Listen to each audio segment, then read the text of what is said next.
Hi, John Lentz again here, Albany Bureau Chief. I'm joined by Arthur Jerry Kremer. Thanks for joining me. My pleasure. And you made it number 98 on our list. You're the former chairman of the Assembly Ways and Means Committee. I know you as the chairman of New York Area, the Affordable Reliable Electricity Alliance, one of the leading energy industry groups. Pretty broad coalition, though. And so you also are the author of a new memoir, I believe. Right. Tell us a little bit about that book. Winning Albany, Untold Stories about the Famous and Not So Famous.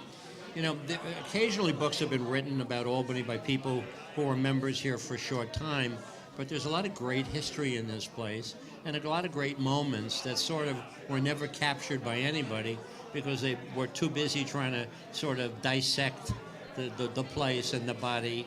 And my attitude was, talk about things that happened. Sometimes not everybody was happy with them, but the idea there were great people who served here, and there were great issues that were resolved. And I just saw it as an opportunity not only to tell my story, but to tell the story of others. Sure, right. And you also pay very close attention to current energy policy in New York. What's the biggest issue right now for you? Well, it's availability and supply. There's a group of people out there, wherever they may be, who basically are against everything, and it just doesn't work. We do need long-term reliability here in New York State to know that when you go to flick the light switch, that it's going to happen.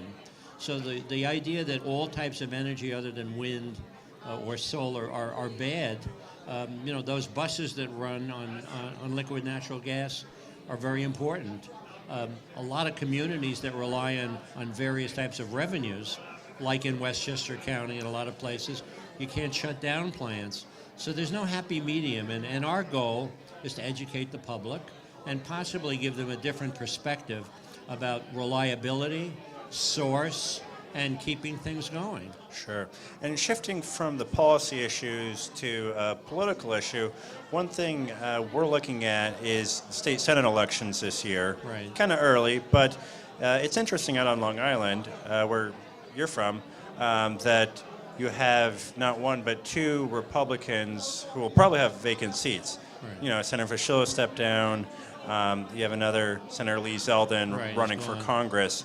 How do you think that's going to play out? Do you think the Long Island Nine will stay as the Long Island Nine? I think the fact that Dean Skelos lives on Long Island and is so closely involved with the fabric of that political community that he's not going to spare any expense to get two Republicans elected. And the Democrats, I don't believe that the Democrats have the horsepower in Nassau County to deliver that seat. And I think in Suffolk County, the Republican Party cares about the seat more than the Democrats. So I would say, right now, looking ahead, people say, really tough races. Yes, they'll be tough, but I don't think the Republicans will have any trouble keeping it. Sure. And it looks like it might be a good year overall for the Republicans. You don't have presidential race. It's an off year. Typically, turnout's a little bit lower, and that can help Republicans. Do you think the Republicans have a chance of having an outright majority in the state Senate? It's going to stay pretty much, I think, the way it is. But keep one thing in mind. This year is really not the problem for the Republicans in the Senate. It's 2 years from now. In a presidential election, if there's a strong Democratic candidate, in New York State, that person is going to sweep across the ballot. That conceivably could be like the Lyndon Johnson was back in '64.